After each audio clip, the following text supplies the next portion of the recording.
ನಮಸ್ಕಾರ, ಉತ್ತರ ಕರ್ನಾಟಕ ನ್ಯೂಸ್ಗೆ ಸ್ವಾಗತ. ನಾನು ಶುಭಾ ಎಂಪೋಲ್. ನದಿಯಲ್ಲಿ ನೀರು ತುಂಬುವಾಗ ಏಕಾಏಕಿ ನೀರಿನ ಪ್ರಮಾಣ ಹೆಚ್ಚಳವಾದ ಹಿನ್ನೆಲೆಯಲ್ಲಿ ಎತ್ತಿನ ಬಂಡಿಯ ಜೊತೆ ರೈತನೋರ್ವ ಕೊಚ್ಚಿ ಹೋದ ಘಟನೆ ಕಲಬುರಗಿ ಜಿಲ್ಲೆಯ ಚಿಂಚೋಳಿ ತಾಲೂಕಿನ ಇರಗಪಳ್ಳಿ ಗ್ರಾಮದ ಭೋಗಾವತಿ ನದಿಯಲ್ಲಿ ನಡೆದಿದೆ. ಅದೃಷ್ಟವಶಾತ್ ರೈತ ಪ್ರಾಣಾಪಾಯದಿಂದ ಪಾರಾಗಿದ್ದು 2 ಎತ್ತುಗಳು ಸಾವನ್ನಪ್ಪಿವೆ. ಇರಗಪಳ್ಳಿ ಗ್ರಾಮದ ರೈತ ಅಮೃತ್ ಬೆಣ್ಣೂರ್ ನದಿಯಲ್ಲಿ ಕೊಚ್ಚಿ ಹೋದ ರೈತನಾಗಿದ್ದು, ತೊಗರಿ ಬೆಳೆಗೆ ಹುಳು ಆಗಿದ್ದರಿಂದ ಔಷಧಿ ಸಿಂಪಡಣೆ ಮಾಡಲು ನೀರು ತರಲು ನದಿಗೆ ಹೋಗಿದ್ದ ವೇಳೆ ನದಿಗೆ ನೀರು ಬಿಡುವುದರ ಬಗ್ಗೆ ಮುನ್ನೆಚ್ಚರಿಕೆ ನೀಡದೆ ಮಲ್ಲಮುರಿ ಜಲಾಶಯದಿಂದ ನೀರು ಬಿಟ್ಟಿರುವುದರಿಂದ ದುರ್ಘಟನೆ ನಡೆದಿದೆ.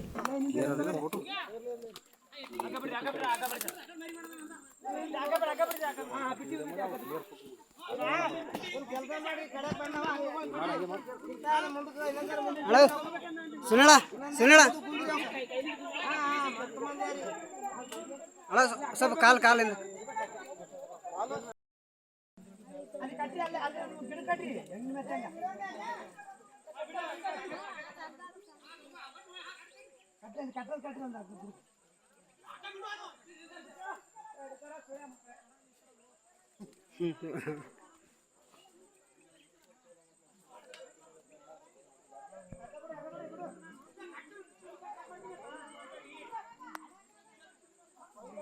ರೈತರಿಗಾಗಿ ರಾಜ್ಯ ಸರ್ಕಾರ ಹಲವಾರು ಜನಪರ ಯೋಜನೆಗಳನ್ನು ರೂಪಿಸಿದೆ. ಕೃಷಿ ಇಲಾಖೆ ರೈತರ ವೇತನಕ್ಕೆ ಗುಣಮಟ್ಟದ ಬೀಜಗಳನ್ನು ಸಮರ್ಪಕವಾಗಿ ವಿತರಿಸುವಂತೆ ಸಿಎಂ ಆರ್ಥಿಕ ಸಲಹೆಗಾರ ಶಾಸಕ ಬಸವರಾಜ ರಾಯರೆಡ್ಡಿ ಸಲಹೆ ನೀಡಿದರು. ಯಲಬುರ್ಗಾ ಪಟ್ಟಣದ ಕೃಷಿ ರೈತ ಸಂಪರ್ಕ ಕೇಂದ್ರದಲ್ಲಿ ಹಿಂಗಾರು ಬಿತ್ತನೆ ಬೀಜಗಳನ್ನು ರೈತರಿಗೆ ವಿತರಿಸುವ ಕಾರ್ಯಕ್ರಮ ಚಾಲನೆ ನೀಡಿ ಮಾತನಾಡಿದ ಅವರು, ಮುಖ್ಯಮಂತ್ರಿಯಾಗಿ ಸಿದ್ದರಾಮಯ್ಯನವರು ರಾಜ್ಯದ ಜನತೆಗೆ ಹಲವಾರು ಭಾಗ್ಯಗಳನ್ನು ಕೊಡುವ ಮೂಲಕ ಭಾಗ್ಯವಂತರಾಗಿದ್ದಾರೆ ಎಂದರು.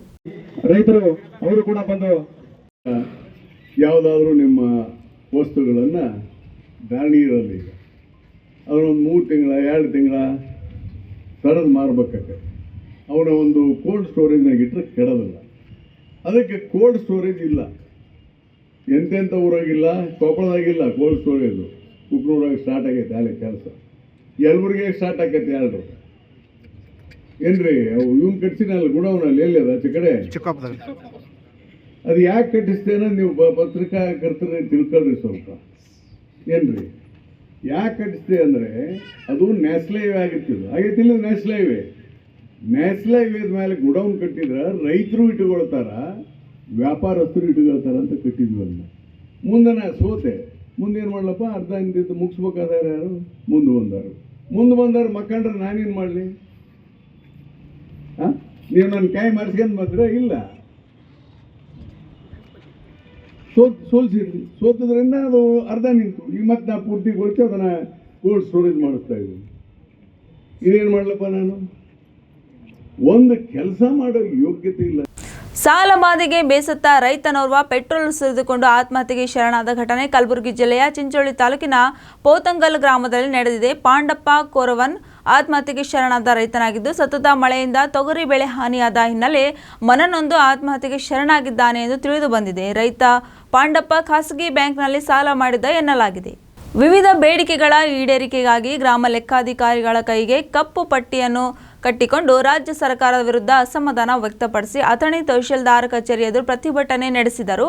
ಅಥಣಿ ತಹಶೀಲ್ದಾರ್ ಶಿದ್ದರಾಯ್ ಬೋಸ್ಗೆ ಮುಖಾಂತರ ಕಂದಾಯ ಸಚಿವ ಕೃಷ್ಣ ಬೈರೇಗೌಡ ಅವರಿಗೆ ಮನವಿ ಪತ್ರವನ್ನು ಸಲ್ಲಿಸಿದರು. ಗ್ರಾಮಾಡಳಿತ ಅಧಿಕಾರಿಗಳ ಹುದ್ದೆಗಳನ್ನು ತಾಂತ್ರಿಕ ಹುದ್ದೆಗಳಿಗೆ ನೀಡುವ ವೇತನ ಶ್ರೇಣಿ ನಿಗದಿಪಡಿಸಿ ಆದೇಶ ನೀಡುವ ಬಗ್ಗೆ ಮತ್ತು ಮೂಲಭೂತ ಸೌಕರ್ಯಗಳನ್ನು ಕಲ್ಪಿಸಲು ಹಾಗೂ ಸೇವಾ ವಿಷಯ ಸಂಬಂಧಿಸಿದಂತೆ ಸೌಲಭ್ಯಗಳನ್ನು ಕಲ್ಪಿಸುವಂತೆ ಒತ್ತಾಯಿಸಿ ಪ್ರಮುಖ ಬೇಡಿಕೆ ಈಡೇರಿಕೆಗಾಗಿ ಹಾಗೂ ಕೆಲಸದ ಒತ್ತಡವನ್ನು ಕಡಿಮೆ ಮಾಡುವಂತೆ ಆಗ್ರಹಿಸಿ ಅನಿರ್ದಿಷ್ಟಾವಧಿ ಮುಷ್ಕರವನ್ನು ನಡೆಸಿದರು.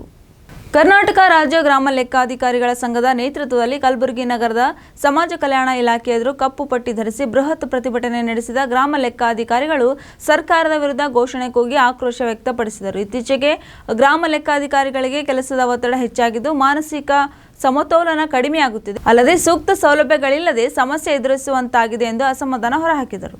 ಕಲಬುರಗಿ ನಗರದ ಜೇವರ್ಗಿ ರಸ್ತೆ, ಪಿಎನ್ಟಿ ಕಾಲೋನಿ ಸೇರಿದಂತೆ ವಿವಿಧೆಡೆ ರಸ್ತೆಗಳನ್ನು ಅತಿಕ್ರಮಣ ಮಾಡಿಕೊಂಡಿದ್ದ ಅಂಗಡಿಗಳನ್ನು ಮಹಾನಗರ ಪಾಲಿಕೆ ಅಧಿಕಾರಿಗಳು ತೆರವುಗೊಳಿಸಿದರು. ಕಳೆದ ಅನೇಕ ವರ್ಷಗಳಿಂದ ರಸ್ತೆ ಬದಿ ಫುಟ್ಪಾತ್ ಅತಿಕ್ರಮಣ ಮಾಡಿಕೊಂಡಿದ್ದು ಸ್ವಯಂ ಪ್ರೇರಿತವಾಗಿ ತೆರವು ಮಾಡಿಕೊಳ್ಳುವಂತೆ ನೋಟಿಸ್ ನೀಡಿದ್ದರೂ ಸಹ ಸುಮ್ಮನಿದ್ದ ವ್ಯಾಪಾರಸ್ಥರಿಗೆ ಪಾಲಿಕೆ ಅಧಿಕಾರಿಗಳು ಬಿಸಿ ಮುಟ್ಟಿಸಿದ್ದು ಜೆಸಿಬಿ ಸಹಾಯದಿಂದ ಕಟ್ಟಡ ಶೆಡ್ಗಳನ್ನು ತೆರವುಗೊಳಿಸಲಾಗಿದೆ. ಸಿಬಿಐ ತನಿಖೆಗೆ ಮುಕ್ತ ಅನುಮತಿ ಹಿಂಪಡೆದಿರುವ ತೀರ್ಮಾನವನ್ನು ಸಿದ್ದರಾಮಯ್ಯ ರಕ್ಷಣೆಗಾಗಿ ಮಾಡಿಲ್ಲ ಎಂದು ಸಿಎಂ ಡಿಕೆ ಶಿವಕುಮಾರ್ ತಿಳಿಸಿದ್ದಾರೆ. ಸದಾಶಿವನಗರದಲ್ಲಿ ಮಾತನಾಡಿದ ಅವರು, ಸಿಬಿಐನವರು ಏನೇನು ಮಾಡ್ತಾರೆ ಅನ್ನೋ ಚರ್ಚೆ ಬೇಡ. ಜೆಡಿಎಸ್ ದೇವೇಗೌಡರು ಏನು ಮಾತನಾಡಿದ್ರು, ಕುಮಾರಸ್ವಾಮಿ ಏನು ಮಾತನಾಡಿದ್ರು, ಬಿಜೆಪಿಯವರು ಏನು ಮಾತನಾಡಿದ್ರು ಗೊತ್ತಿದೆ. Congress bureau of investigation agency ಅಂದಿದ್ದರು. ಈಗ ಅದರ ಚರ್ಚೆ ಬೇಡ. ಈ ಹಿಂದೆ ಏನು ಕೇಸ್ಗಳು ಇದ್ದವು, ಐಎಂಎ ಕೇಸ್ನಲ್ಲಿ ಸಿಬಿಐ ಏನು ಮಾಡಿತು ಅನ್ನೋದು ಬೇಡ. ಪರಿಶೀಲನೆ ಮಾಡಿ ರಾಜ್ಯದ ಹಿತಕ್ಕೆ ಮಾಡಿದ್ದೇವೆ. ದ್ವೇಷ ರಾಜಕಾರಣಕ್ಕೆ ಸಿಬಿಐ ಬಲಿಯಾಗಬಾರದು. ಹೀಗಾಗಿ ಇದನ್ನು ಮಾಡಿದ್ದೇವೆ. ತುರ್ತು ಏನಾದರೂ ಇದ್ರೆ ನೋಡೋಣ. ನಮ್ಮ ಅಧಿಕಾರಿಗಳು ಆಗಲ್ಲ ಅಂದಾಗ ನೋಡೋಣ ಎಂದು ತಿಳಿಸಿದರು. ಆಪರೇಷನ್ ಕಮಲದ ಮೂಲಕ ಬಿಜೆಪಿಯವರು ತಮ್ಮ ಸುಭದ್ರ ಸರ್ಕಾರವನ್ನು ಅಸ್ಥಿರಗೊಳಿಸಲು ಪ್ರಯತ್ನಿಸುತ್ತಿದ್ದಾರೆ ಎಂದು ಸಿಎಂ ಸಿದ್ದರಾಮಯ್ಯ ಹೇಳಿದ್ದಾರೆ. ಮೈಸೂರು ವಿಮಾನ ನಿಲ್ದಾಣದಲ್ಲಿ ಮಾತನಾಡಿದ ಅವರು, ಈ ಹಿಂದೆ ಆಪರೇಷನ್ ಕಮಲದ ಮೂಲಕ ನಮ್ಮ ಸರ್ಕಾರವನ್ನು ಅಸ್ಥಿರಗೊಳಿಸಲು ಪ್ರಯತ್ನಿಸಿದ್ದರು. ಅದು ಈಡೇರಲಿಲ್ಲ. ಈಗ ನನ್ನ ರಾಜೀನಾಮೆ ಕೇಳುವ ಮೂಲಕ ಸುಭದ್ರ ಸರ್ಕಾರವನ್ನು ಅಸ್ಥಿರಗೊಳಿಸಲು ಪ್ರಯತ್ನಿಸುತ್ತಿದ್ದಾರೆ. ನಾನು ಯಾವುದೇ ತಪ್ಪು ಮಾಡಿಲ್ಲ. ನನ್ನ ರಾಜೀನಾಮೆ ಕೇಳಲು ಇವರಿಗೆ ಯಾವ ನೈತಿಕ ಹಕ್ಕು ಇಲ್ಲ ಎಂದರು. ಹಾಸನ ಜಿಲ್ಲೆ ಚನ್ನರಾಯಪಟ್ಟಣ ತಾಲೂಕು ಕಗ್ಗುಲಿ ಕಾವಲು ಪ್ರದೇಶದ ಸರ್ವೆ ನಂಬರ್ 1ರಿಂದ 22ರವರೆಗೆ 3101.7 ಎಕರೆ ಕಿರು ಅರಣ್ಯ ಭೂಮಿಯನ್ನು ನ್ಯಾಯಾಲಯದ ಆದೇಶದಂತೆ ಮರಳಿ ವಶಕ್ಕೆ ಪಡೆಯುವಂತೆ ಅರಣ್ಯ ಜೀವಿಶಾಸ್ತ್ರ ಮತ್ತು ಪರಿಸರ ಸಚಿವ ಈಶ್ವರ್ ಖಂಡ್ರೆ ಸೂಚನೆ ನೀಡಿದ್ದಾರೆ. ಗ್ರಾಮ ಅರಣ್ಯ ಸಮಿತಿ ಅಧ್ಯಕ್ಷ ರಾಮಕೃಷ್ಣೇಗೌಡ ಎಂಬುವರು 2000ರಲ್ಲಿ ಹೈಕೋರ್ಟ್ನಲ್ಲಿ ಸಲ್ಲಿಸಿದ್ದ ಸಾರ್ವಜನಿಕ ಹಿತಾಸಕ್ತಿ ಅರ್ಜಿ WP11835/2000ಗೆ ಸಂಬಂಧಿಸಿದಂತೆ ಕೋರ್ಟ್ 2009ರಲ್ಲಿ ಎಲ್ಲ ಅನಧಿಕೃತ ಮಂಜೂರಾತಿಯನ್ನು ರದ್ದು ಮಾಡಿಸಿ ಭೂಮಿಯನ್ನು ಯಥಾವತ್ ಅರಣ್ಯಕ್ಕಾಗಿ ಉಳಿಸಲು ತೀರ್ಪು ನೀಡಿದರು. ಕ್ರಮ ವಹಿಸದ ಕಾನೂನು ವಿಭಾಗದ ಎಲ್ಲ ಎಪಿಸಿಸಿಎಫ್ ಮತ್ತು ಹಾಸನದ ಡಿಸಿಎಫ್ ವಿರುದ್ಧ ಸಚಿವರು ಅಸಮಾಧಾನ ವ್ಯಕ್ತಪಡಿಸಿದ್ದಾರೆ. ಬಿಜೆಪಿ ರಾಜ್ಯಾಧ್ಯಕ್ಷ ಬಿವೈ ವಿಜೇಂದ್ರ ಜೂನಿಯರ್ ಅವರಿಗೆ ನಾನು ಉತ್ತರ ಕೊಡಲ್ಲ ಎಂದು ಮಾಜಿ ಸಚಿವ ರಮೇಶ್ ಜಾರಕಿಹೊಳಿ ಟಕ್ಕರ್ ನೀಡಿದ್ದಾರೆ. ಸದಾಶಿವನಗರ ನಿವಾಸದಲ್ಲಿಂದು ಮಾಧ್ಯಮಗಳ ಜೊತೆ ಮಾತನಾಡಿದ ಅವರು, ರಮೇಶ್ ಜಾರಕಿಹೊಳಿ ಬಾಯಲ್ಲಿ ಪಕ್ಷ ಸಿದ್ಧಾಂತ ಮಾತು ಬರುತ್ತಿರುವುದು ಒಳ್ಳೆಯದು ಎಂದು ವಿಜೇಂದ್ರ ಹೇಳಿಕೆ ನೀಡಿದ್ದಾರೆ. ಈಶ್ವರಪ್ಪ ಹಿಂದೂ ಸಮಾಜದ ಪ್ರಮುಖ ನಾಯಕ. ಅವರ ಬಗ್ಗೆ ಯಾವತ್ತೂ ಗೌರವವಿದೆ. ಅವರ ಮನೆಗೆ ಹೋಗಿದ್ದು ನಿಜ. ಯತ್ನಾಳ್ ಕರೆದರು ಅಂತ ಹೋಗಿದೆ. ಅಲ್ಲಿ ರಾಜುಗೌಡ ಇರುವ ವಿಷಯ ಗೊತ್ತಿದ್ದರೆ ಈಶ್ವರಪ್ಪ ನಿವಾಸಕ್ಕೆ ನಾನು ಹೋಗ್ತಾನೆ ಇರಲಿಲ್ಲ. ರಾಜುಗೌಡ ಯಡಿಯೂರಪ್ಪ ಶಿಷ್ಯರಾಗಿ ಗುರುತಿಸಿಕೊಂಡಿದ್ದಾರೆ. ಅವರ ಬಗ್ಗೆ ಹೆಚ್ಚು ಮಾತಾಡಲ್ಲ. ಅವರಿರುವ ಮಾಹಿತಿ ಸಿಕ್ಕಿದರೆ ನಾನು ಮನೆ ಹೊರಗಡೆಯಿಂದಲೇ ವಾಪಸ್ ಬರುತ್ತಿದ್ದೆ. ಅಲ್ಲಿ ಮೀಸಲಾತಿ, ಹಿಂದೂ ಸಮಾಜದ ಕುರಿತು ಚರ್ಚೆ ಮಾಡಿದ್ದೇವೆ. ರಾಜಕೀಯ ವಿಚಾರದ ಬಗ್ಗೆ ಮಾತುಕತೆ ನಡೆಸಿಲ್ಲ ಎಂದು ಸ್ಪಷ್ಟಪಡಿಸಿದ್ದರು.